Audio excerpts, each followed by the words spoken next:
Vibrant, as you sorely mistaken to think the yellow jackets will turn a blind eye. Mark my words, she will be held accountable. At any rate, we now know why the corals and jackals are trying to tear each other to shreds. The pirates have been quite careful not to leave any clues, but we've managed to recapture Riconti's assailants. They are being questioned as we speak. It won't be long before we track down the pirates. Don't worry, friend. The yellow jackets will see them brought to justice. In the meantime, there's still the matter of Riconti and the beasts running amok in the fields. I shudder to think what may happen should the jackals and corals continue fighting for much longer. I have a plan, but your assistance is essential to its success. Let me know when you're ready to begin. Man's best friend and curiosity killed the coral. He's ready to set his things into motion. And the wolf pup idolizes one Gaius van Belsar for obvious reasons. Riconti has admitted to breeding jackals for pirates, but I fear she may be concealing more to be smuggled elsewhere. I bid you speak with her once more to prove my suspicions true. If she wishes to play the role of victim, perhaps this time she'll be more forthcoming with information. Tell her that although we cannot grant her impunity, her cooperation will ensure a lighter sentencing. And I can get a coral kitten. It will still be several summers before his trademark whiskers grow out. Oh. Unpronounceable name requires assistance with an ongoing investigation. Now then, we need to do something about the corals running wild in Valbrand. And jackals have greatly reduced their numbers, but the presence of corals will upset the balance of predation in Elport. Given time, they will establish a breeding population, perhaps even prey upon more than just animals. A large number of merchants, sailors, and travellers pass through Elport daily, meaning a great many people will be at risk unless we stop the corals here and now. As much as it pains me to say this, they must be done away with. I like this no more than you, but we Yellow Jackets put the safety of the people above all else. Reports indicate that the corals were last sighted somewhere in Skull Valley. Skull Valley? I swear that was the name in the Winnie the Pooh movie. Or was it just a Winnie the Pooh cartoon? You know, Christopher Robin goes off to Skull or Skull Valley or something, and they go and they find him, and he's in. But before the mists clear, it looks like he's in a cave like a human skull. It was a vague recollection. I remember seeing it as a kid. When you're ready, pray seek them out and do what needs to be done. Also, I saw the way up to the person up there. It's on the ramp over there.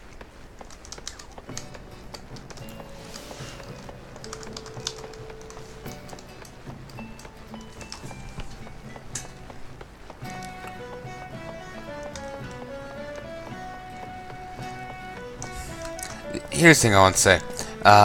Regrettably, this game doesn't hold the quite same pull as WoW does, probably because of how long I've been playing WoW and whatnot. Hopefully one day it does. Like WoW, no matter how much I burn out on it, I always come back to it and keep playing. With this, my one fear right now is that I'm going to stop.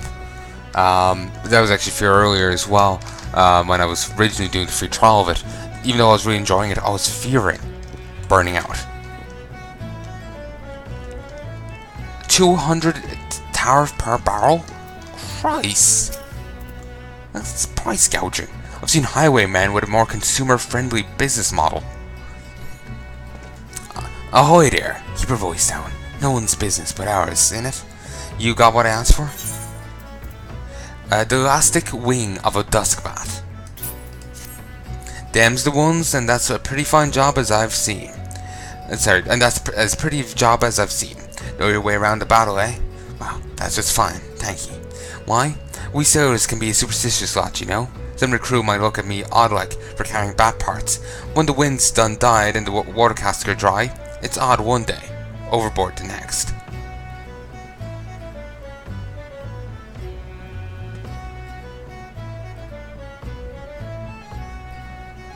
Let me read that again.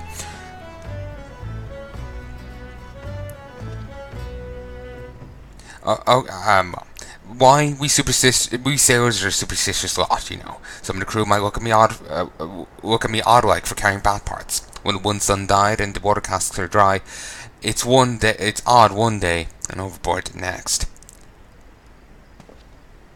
I take it that he's superstitious one way, but the other sailors are superstitious another way.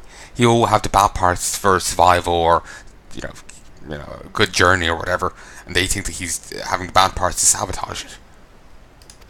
What? No superstition about that. Okay, maybe I was looking into. Maybe I should let him finish saying it first, just as I thought that was the end of the conversation, or feared it anyway. What? No superstition about that. The Dusker's been my luck since I was a boy. Survived more than 2 weeks once on 3 bats I caught. Trapped at the top of an abandoned watchtower. Even ate the wing off one before I made my mind to climb down the wall. Huh. This journey will be sailing... sorry, let me start again. This journey will be sailing past the Isles of Umbra. I can feel the sea honing those reefs.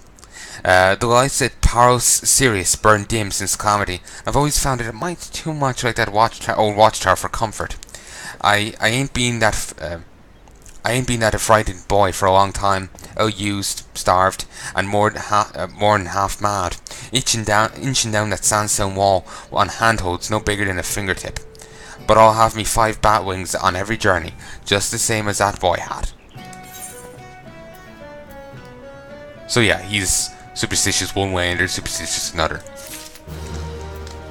Oh, and it's another one.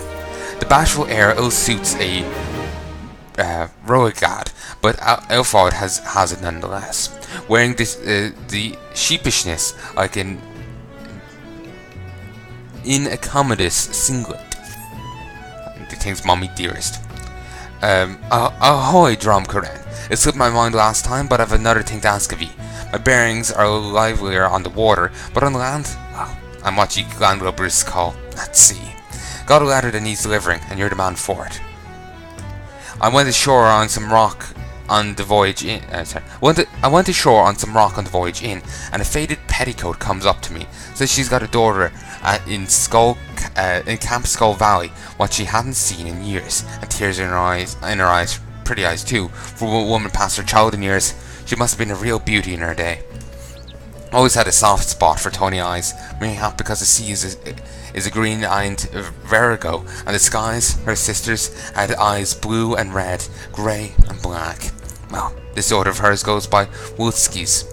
You'll take the letter to her. Alright then.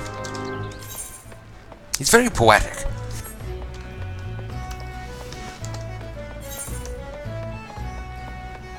Again, like I was saying in earlier episodes, since this is presumably was originally in Japanese and translated, my mind always goes back to, was that the intent of the original intent? Because I've been hearing a lot of cases of, well, a few cases of translators just warping things, like turning guys' entire personality into an obsession with pickles. Oh, and I can't fling myself off that. Good. I guess I couldn't fling myself off the parts earlier in the level, like back at Limsa Mulimnosa, because they had to phase in by going down the stairs and whatnot. But anyway, they allegedly turned the guy's entire personality into an obsession with pickles. And they turned the conversation between 2 assassins talking regretfully about their, killing people, into just them they are saying nothing but ... Certainly that could work. 2 lovers gazing into their eyes, saying nothing, but still meaning a lot. That can work. But it depends on how it's done, and that wasn't this case. Like, the character saying nothing basically what I'm saying is can work well, but I don't think it was, that was one of the cases. So I'm always paranoid now. That was it intended here.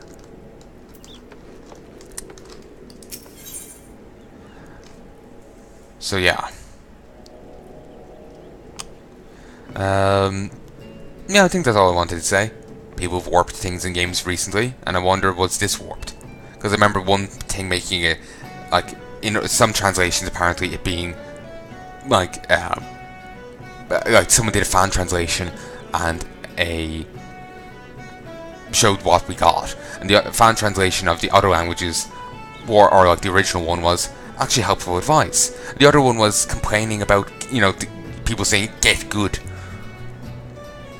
Like seriously, they just warped character dialogue into that. Apparently, some fan translators, or maybe they weren't fan translators, but legitimate ones, warped a thing in an anime to complaining about Gamergate. Yeah. People, if there's one thing anyone will take from 2016, is a lot of people belong on the short bus.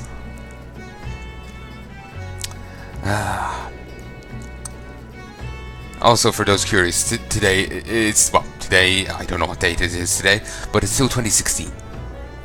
It is 1 BT, 1 before Trump. All hail the God Emperor. Sorry, I just love making that joke, because I've seen so many people photoshopping Trump's head onto the body of the God Emperor from 40k. I just found it hilarious.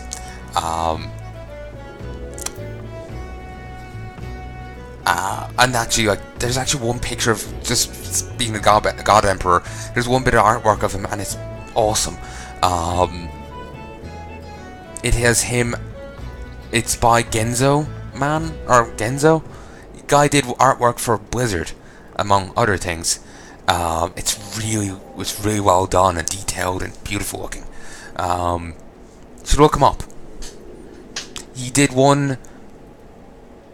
I remember it was for Countess Dracula. It's a nickname a woman had. Elizabeth Battery, world's most prolific female serial killer. If what is said about her is true.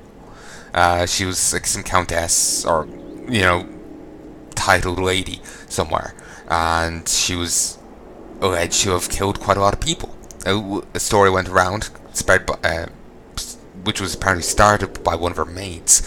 The maid testified this was true.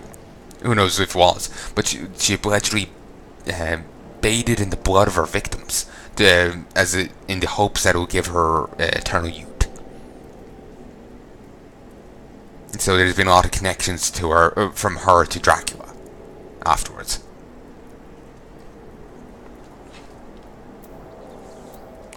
And actually, I remember someone claiming that the current prince in England is actually related to the guy who inspired Dracula, Vlad the Impaler. He's actually related distantly to him.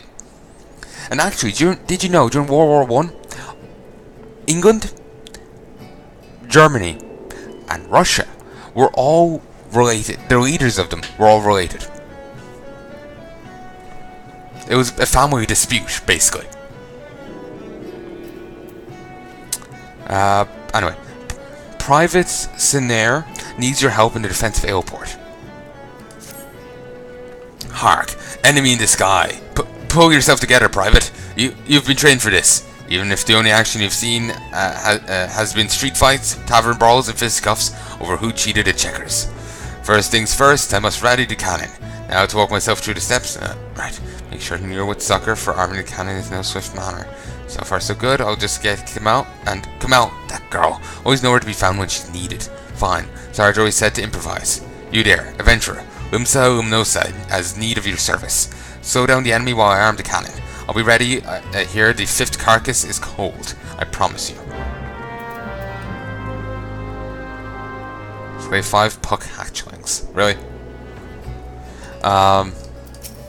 Hark, the enemy approaches. Must think. Stand fast. Then sit down with a mug of ale. And you can't just fling yourself off here. Can this way though. That didn't sound well. Let's have a quick chat with the Hunter Scholar. Ooh, that is a cool outfit. Kind of cool hair, but... Or is that a helmet? I have no idea. But it's a cool armor. Interesting sword. I like the armor though. Black, red always works together. Gold trim. Silver and grey. It's very nice. can't remember what I was saying a moment ago. I know I was saying about the translations and possibly being botched, but what else?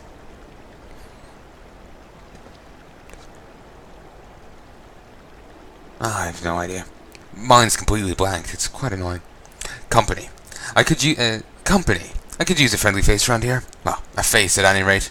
You venturers aren't known for your good looks, but I'll wager a yalm of ale you're bold enough to hunt an elite mark. Dark Helmet, Nan, and Bonacan.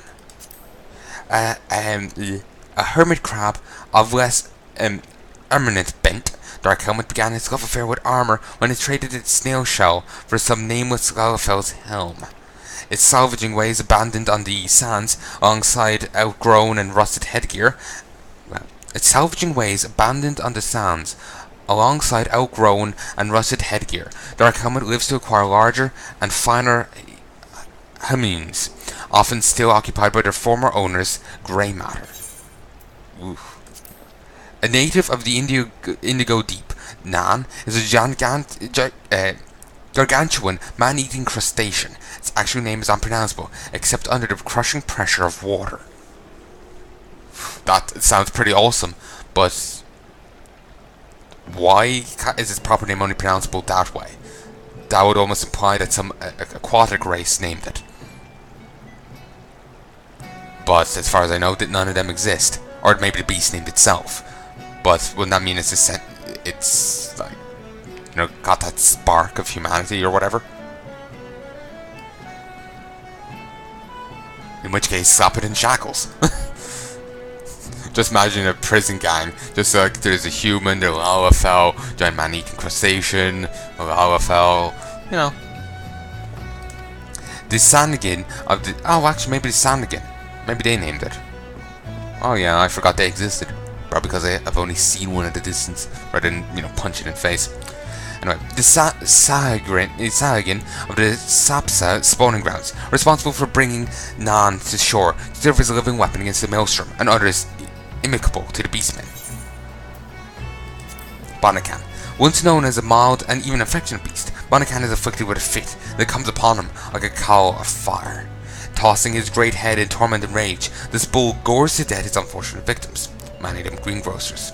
Fortists have implemented a rare variety of vegetable, smell to be precise, in triggering the violent attack.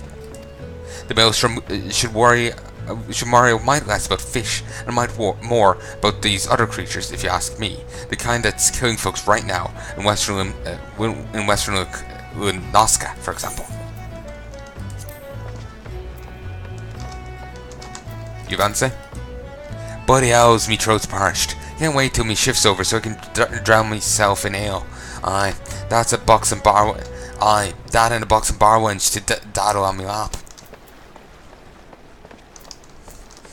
My God, it's awkward, you know, put on their accent or speak with their twang. Inferno Axe gives determination. That's a new one. Yeah, they don't have any lances. Makes sense.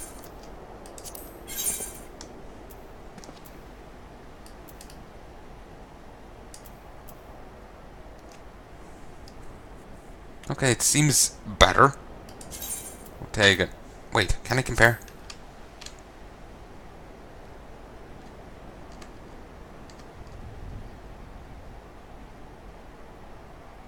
It says how much the high quality version is. But I sadly don't think I can just buy it.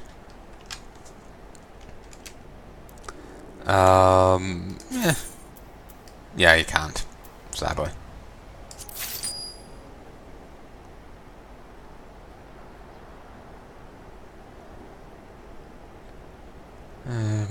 You?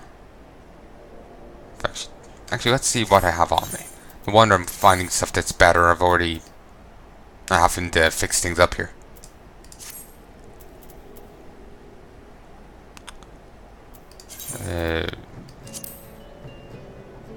Resign here. Yep.